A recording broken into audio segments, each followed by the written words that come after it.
Bonjour ou bonsoir, je ne sais pas à quelle heure vous allez regarder cette vidéo, mais en tout cas j'espère que ça va, en tout cas mieux que moi, étant donné que je suis encore en train de me faire tabasser par les microbes. Je crois que ça s'entend à ma voix. Vous allez voir, je vais changer un peu le format de mes vidéos, du moins au montage, donc vous me direz en commentaire si ça vous plaît ou si vous voulez que je revienne au format précédent. Voilà, c'est un peu une vidéo test en même temps. Donc aujourd'hui, je vais vous parler d'une jeune femme de 20 ans qui s'appelle Gabi Petito, qui rêvait de devenir une vlogueuse van life et poster plein de vidéos sur sa chaîne YouTube. Mais vous vous doutez bien que si j'en parle aujourd'hui, c'est que malheureusement, elle n'est plus là pour réaliser sa passion et son rêve. Alors Gabi, c'est un surnom, elle s'appelle en réalité Gabrielle Petito, et elle est née en 1999 ou 99 pour les Français qui nous regardent, dans l'état de New York, aux États-Unis. Elle est décrite par ses proches comme étant quelqu'un de très pétillant, qui a plein de rêves, qui est passionné et qui aimerait faire énormément de voyages et ainsi créer des vidéos pour poster sur internet, que ce soit TikTok, Instagram ou encore YouTube. C'est quelqu'un qui est décrite comme ayant une personnalité douce et créative et qui en fait voulait juste partager ses aventures au monde entier. Et donc son projet en 2021 c'était de documenter sa vie sur les réseaux sociaux. Et cette aventure en van, elle rêve en fait de le partager avec Brian Laundrie qui est en fait son compagnon, son petit ami. Ils sont tombés amoureux et se sont installés en Floride et ont commencé en fait à imaginer ce voyage et à ainsi construire le van pour leur grand départ. En apparence c'est un couple parfait, ils sont toujours souriants, ils passent de bons moments, enfin en tout cas ils partagent tout ça sur les réseaux. Ils sont jeunes, ils sont beaux, ils sont amoureux, voilà, tout est parfait. En juin 2021, Gabi et Brian ils décident de franchir le pas et de partir à l'aventure avec leur van. Leur but c'est de traverser tout l'ouest des États-Unis, visiter des parcs nationaux, faire du camping, filmer leurs découvertes et nourrir leur chaîne YouTube. Et au début, en fait, leur projet semble totalement idyllique. On voit des super photos, des très beaux paysages, mais malheureusement, derrière tout ça, la réalité, elle est bien différente. D'ailleurs, au fur et à mesure du voyage, certains proches de Gabi, notamment sa maman, trouvent qu'elle est de plus en plus tendue dans ses messages, qu'il y a quelque chose qui ne va pas. Mais ils s'inquiètent pas trop, ils pensent que c'est juste le dépaysement qui fait que, voilà, c'est son humeur qui est altérée. Et puis, ils s'inquiètent pas trop parce qu'ils voient sur Instagram qu'elle partage des super photos, qu'elle a l'air heureuse en fait avec Brian, donc tout va bien. Il y a un incident qui se produit le 12 août 2021 lorsque un témoin appelle la police en expliquant qu'il vient de voir une femme victime de violences conjugales. En effet, il décrit que cette jeune femme a reçu une gifle de son compagnon et qu'ils sont repartis dans un van blanc. Tout cela se passe dans l'Utah, près de Moab. Donc la police intervient et intercepte le fameux van et je vous laisse avec ces images qui ont été enregistrées par le policier. I'm sorry, we've just been fighting this morning. Some personal issues. It was a long day. We were camping yesterday and camping got stuff, flies and stuff. I'm sorry I hit the bump there. I was distracting him from driving, I'm sorry. Can I get you to step out of the vehicle for me, man? Yeah. You want to tell me what's going on? Yeah, I don't know. It's just, some days I have really bad OCD and Okay. I was just cleaning and straightening up the back of the van before and I was apologizing to him and saying, I'm sorry that I'm so mean because sometimes I have OCD and sometimes I just get really frustrated. Not like mean towards him, I just like, I guess my vibe is like, I hear him like in a bad mood. Tell me what's going on. She just gets worked up sometimes, and I try and really distance myself from her. So like I locked the car and I walked away from her. What happened this morning is that she's trying to start up like her own little website blog and everything. So I give her time, and we really had a nice morning, if anything. But she just got worked up because we were trying to get going and get our day going because we want to go like Arches before this stuff every time. Okay. You want to tell me about those scratches on your face? She had her cell phone in her hand. That's why I was pushing her away, because she wanted I locked the keys so I could walk away. I said, let's just take a breather and let's not, go anywhere. Let's just calm down for a minute because she was getting really worked up. And then she had her phone and was trying to get the keys from me, so I got away. I was just trying to, I know I shouldn't push her, but I was just trying to push her away to go, let's just take a minute, step back and breathe. And she got me with her phone. Can I see your hand? Oh, you got a mark right here. Oh, that's from a wire. That's from a wire? Yeah. You want to tell me about hitting that curb? Hitting the curb was her grabbing the wheel. She grabbed the wheel. Yeah. She said, I can't believe we're getting pulled over, and then she grabbed the wheel. When you slapped him those times, were you attempting to cause him physical pain or physical impairment? Was that what you were attempting to do to him? No. What were you attempting to do? What was the reason behind the slapping and stuff? What was it you were attempting to accomplish by slapping? I was trying to get him to stop telling me to calm down. Well, it doesn't sound to me like she attempted to injure him. I am separating the two of you tonight. Okay? I want you guys both to be tonight away from each other, relax, breathe, crying, because there's no reason to be crying now, okay? I understand that this can feel like it's a nightmare, but you're coming out as the golden flower on top of it. Je sais pas ce que vous en pensez, moi je trouve cette scène complètement lunaire. On a vraiment deux ambiances différentes. D'un côté, on a Gabi qui est totalement paniquée, anxieuse, en pleurs, qui s'est ramassé une gifle et on voit clairement le coup sur son visage. De l'autre côté, on a Brian qui est en train de minimiser la situation, qui fait de l'humour avec les policiers. Et les policiers arrivent à en conclure que c'est Gabi qui est en fait le bourreau dans l'histoire. Et Brian, la victime. Pourtant l'appel disait bien que c'est Brian qui venait de frapper Gabi. Alors peut-être que mon avis est vraiment biaisé par rapport au fait qu'on connaisse la finalité, mais enfin je trouve ça quand même assez choquant. Donc finalement, après avoir interrogé le couple, la police décide de ne pas les arrêter, mais de placer Brian dans un motel, et Gabi doit, elle, dormir dans le van. Je ferai aucun commentaire là-dessus. Le 22 août 2021, soit 10 jours après cette fameuse vidéo de la police, Gabi, elle rentre en contact avec son ex Jackson pour lui expliquer que tout ne se passe pas très bien avec Brian, et qu'elle compte en fait même le quitter. Cette révélation, elle choque particulièrement Jackson parce que, comme je vous l'ai dit, sur les réseaux, tout va bien. Et lui, il n'est même pas au courant de ce qui s'est passé le 12 août. Donc c'est assez surprenant. Et d'autant plus surprenant qu'elle reprenne contact avec lui, étant donné que c'est son ex et qu'avant ça, il y a d'autres personnes à qui se confier. Mais il lui dit rien et il l'écoute et il se montre disponible. Le 27 août 2021, donc 5 jours après l'appel de Jackson, elle lui envoie un snap en disant qu'elle pense à lui. Elle a d'ailleurs essayé de l'appeler dans la journée, mais comme il travaillait, il n'a pas répondu. Il a tenté de la rappeler, mais sans nouvelles. Ce même jour, dans un supermarché à Jackson, une caméra filme Brian et Gabi en train de faire quelques achats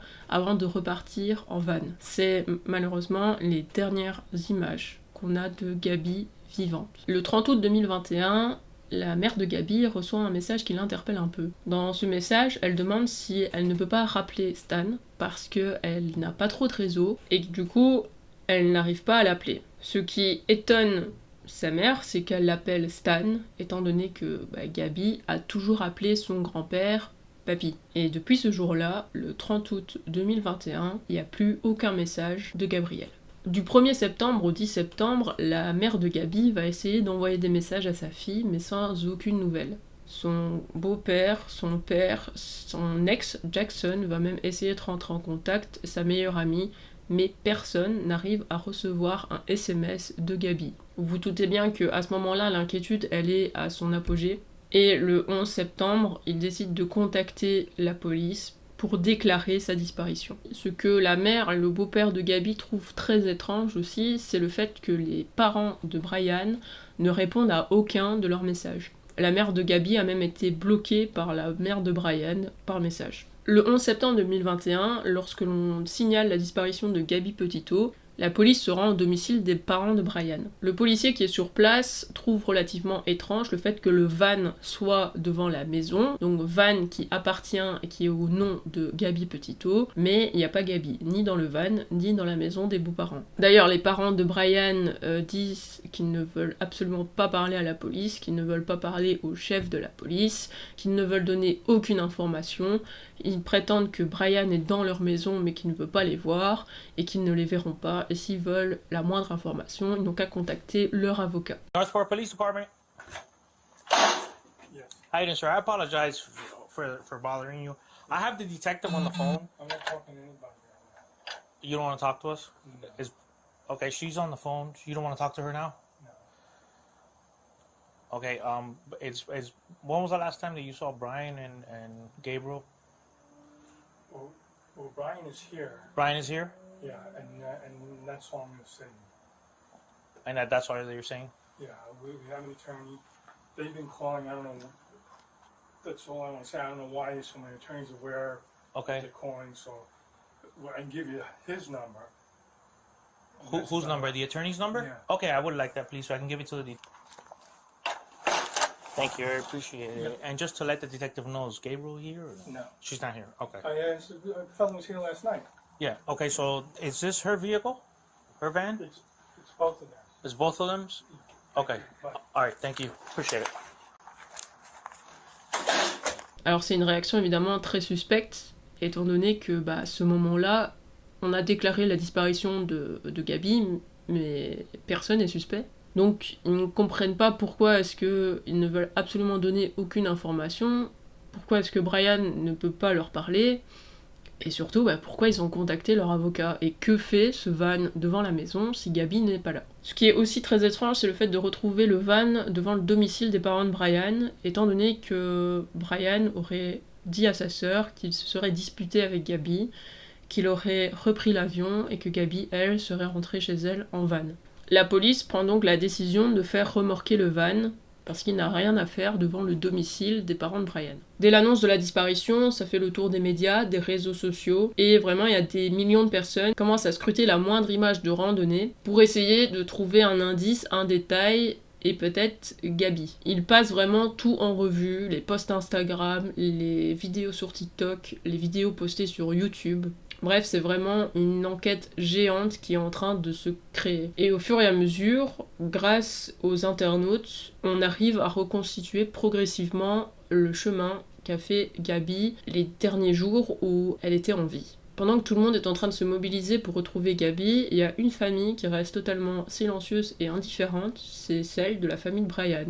Et Brian lui-même. Pendant tout ça, eux, ils ont décidé d'aller faire une petite randonnée, d'aller camper, de passer un bon moment en famille, et de faire comme si de rien n'était. Toujours en ne donnant aucune information au sujet de Gabi. Le 17 septembre, il y a un voisin qui réalise que ça fait un petit temps qu'il n'a plus vu Brian, et en fait, celui-ci a totalement disparu. Les parents de Brian disent qu'il est parti en randonnée, qu'il ne sait pas où il se trouve, mais qu'il va sûrement rentrer dans quelques jours, et qu'il n'y a pas de lieu de s'inquiéter. Mais la police, elle n'a pas le temps de s'intéresser à la disparition de Brian. Pour l'instant, eux, ils sont vraiment focalisés sur le fait de retrouver Gabi, car plus les jours passent, plus il y a de moins en moins d'espoir de la retrouver vivante. Et pour le FBI, elle aurait disparu entre le 27 et le 28 août. Ils ont réussi à retracer ça grâce à la vidéo qui a été prise dans le supermarché à Jackson, mais grâce aussi à une vidéo d'un couple de vlogueurs qui était au même endroit que Gabi le jour de sa disparition. Et on retrouve aussi sur son disque dur des dernières traces d'une vidéo qu'elle aurait uploadée ce jour-là vers 20h, 20h30. Et depuis lors, plus aucune info, plus aucune trace de son vivant. Grâce à tout ça, le FBI arrive plus ou moins à conclure qu'elle se trouve dans le parc national de Teton, et donc décide le 19 septembre de poursuivre les recherches de ce côté-là. Il tombe malheureusement sur son corps, qui est recroquevillé en position fétale, et elle est enroulée dans un suite.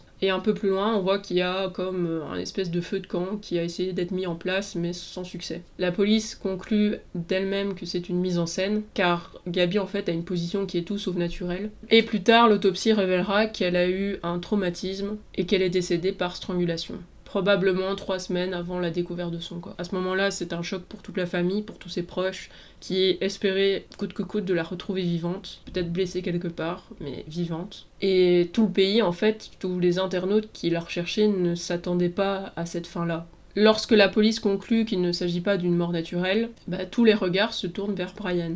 Et son statut de disparu passe maintenant au statut de fugitif. Car pour eux, Brian est bien plus que suspect. Alors qu'ils sont en train de tout mettre en place pour retrouver Brian, un policier découvre des conversations qu'il aurait eues avec Gabi quelques jours après sa mort. Ce qu'il trouve étrange dans un premier temps, c'est la rapidité des réponses de Gabi. Pour lui, Brian avait en fait les 2 téléphones en main et il l'échangeait lui-même pour se créer un espèce d'alibi. Ce qui est aussi étrange aux yeux du FBI, c'est le fait que Gabi aurait versé de son compte au compte de Brian un virement de $700.